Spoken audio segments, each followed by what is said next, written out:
Olá a todos, sejam bem-vindos ao nosso canal para o estudo de mais uma questão do Livro dos Espíritos. Nós estamos estudando na terceira parte das leis morais, no capítulo 2 da Lei de Adoração, o tema Sacrifícios. A questão é de número 671. Allan Kardec pergunta: que devemos pensar das chamadas guerras santas? O sentimento que impele os povos fanáticos, tendo em vista agradar a Deus, a exterminarem o mais possível os que não partilham de suas crenças, poderão equiparar-se, quanto à origem, ao sentimento que os excitava outrora a sacrificarem seus semelhantes? Resposta: são impelidos pelos maus espíritos e, fazendo a guerra a seus semelhantes, contraveem a vontade de Deus, que manda ame cada um o seu irmão como a si mesmo. Todas as religiões, ou antes todos os povos, adoram o mesmo Deus, qualquer que seja o nome que lhe deem. Por que então há de um fazer guerra a outro sobre o fundamento de ser a religião deste diferente da sua, ou por não ter ainda atingido o grau de progresso da dos povos cultos?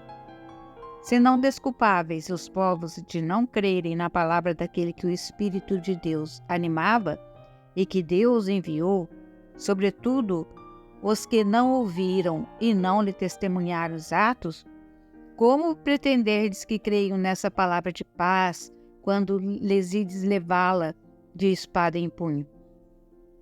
Eles têm que ser esclarecidos e devemos esforçar-nos por fazê-los conhecer a doutrina do Salvador, mediante a persuasão e com brandura, nunca a ferro e fogo. Em vossa maioria, não acreditais nas comunicações que temos com certos mortais. Como quereríeis que estranhos acreditassem na vossa palavra, quando desmentis com os atos a doutrina que pregais? O Espírito Miramês comenta essa questão no livro Filosofia Espírita, no volume 14. As guerras entre os homens nascem da ignorância dos mesmos ante as leis que os protegem e sustentam a vida. As guerras santas, como são chamadas no mundo, partem da barbaridade dos homens que desconhecem o amor. Essas lutas vêm de épocas passadas, e quanto mais o homem sobe na escala evolutiva, mais aperfeiçoa as técnicas de guerras. Somente depois que a humanidade passar a conhecer as vantagens do amor, da fraternidade, do perdão, é que irá deixando o orgulho e o egoísmo, fonte de todas essas paixões que derramam sangue e espalham luto em toda a face da terra.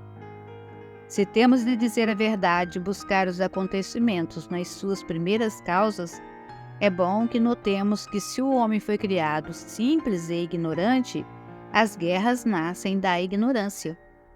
Elas são, portanto, um processo de despertamento das criaturas.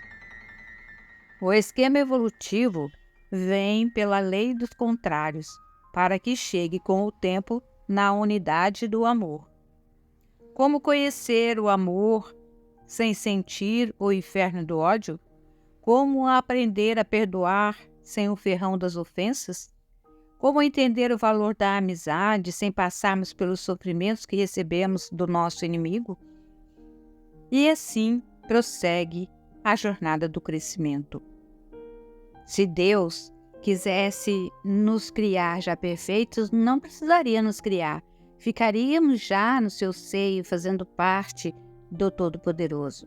Já que Ele quis nos desprender de si, pelos canais da sua magnânima vontade, tínhamos de nos individualizar e passar pelos processos que correspondem a essa liberdade. Os grandes profetas que Deus enviou ao mundo fizeram guerras e mataram, inclusive aquele que recebeu o não matarás.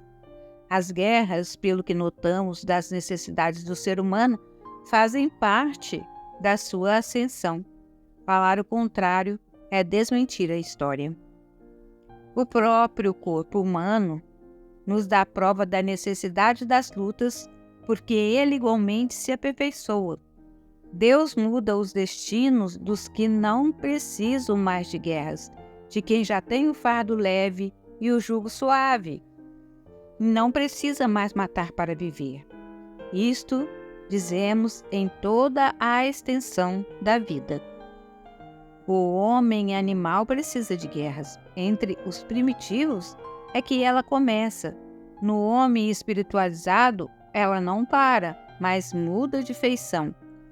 As guerras nos caminhos do espírita estão no seu campo íntimo, com as suas próprias inferioridades, mas são guerras e quem começa a lutar para vencer a si mesmo sofre muitas consequências dos seus gestos em busca da iluminação. Jesus foi o ponto alto da espiritualidade. Foi o único que não teve erro na sua missão em se falando de pureza. Jesus veio à Terra dar um grito de guerra diferente, uma guerra verdadeiramente santa, de autoeducação espiritual de todos os povos. Quando alguém lhe falava em Moisés, ele retrucava: "Eu sou maior que Moisés." Quando perguntaram se ele era filho de Abraão, ele respondeu: "Como sou filho de Abraão se ele me chama de Senhor?" Jesus foi e é a personificação de amor, é a luz dos nossos caminhos. Ele advertia a todos os que o acompanhavam, assim como a todas as gerações que deveriam suceder àquela do seu tempo. Lucas, no capítulo 6, versículo 36, nos diz: "Sede, pois, misericordiosos, como também é misericordioso vosso Pai." Veio o Mestre, em época certa, encontrando a humanidade com certo preparo para receber a misericórdia. Mas antes dele, os processos de despertamento foram duros, porque duros eram os corações dos seres humanos. As guerras santas também se encontram em todos os planetas habitados, onde os seres encarnados são inferiores e se encontram presos pela ignorância. Nos mundos superiores, que já passaram por essas fases e passaram a conhecer o amor, a vida é feliz e eles se encontram em um paraíso. Os seres de outros mundos adiantados nos ajudam pelas orações, mas não intervêm diretamente para nos mudar pela violência, porque sabem que os caminhos são esses mesmos. O céu e a felicidade se encontram dentro das criaturas.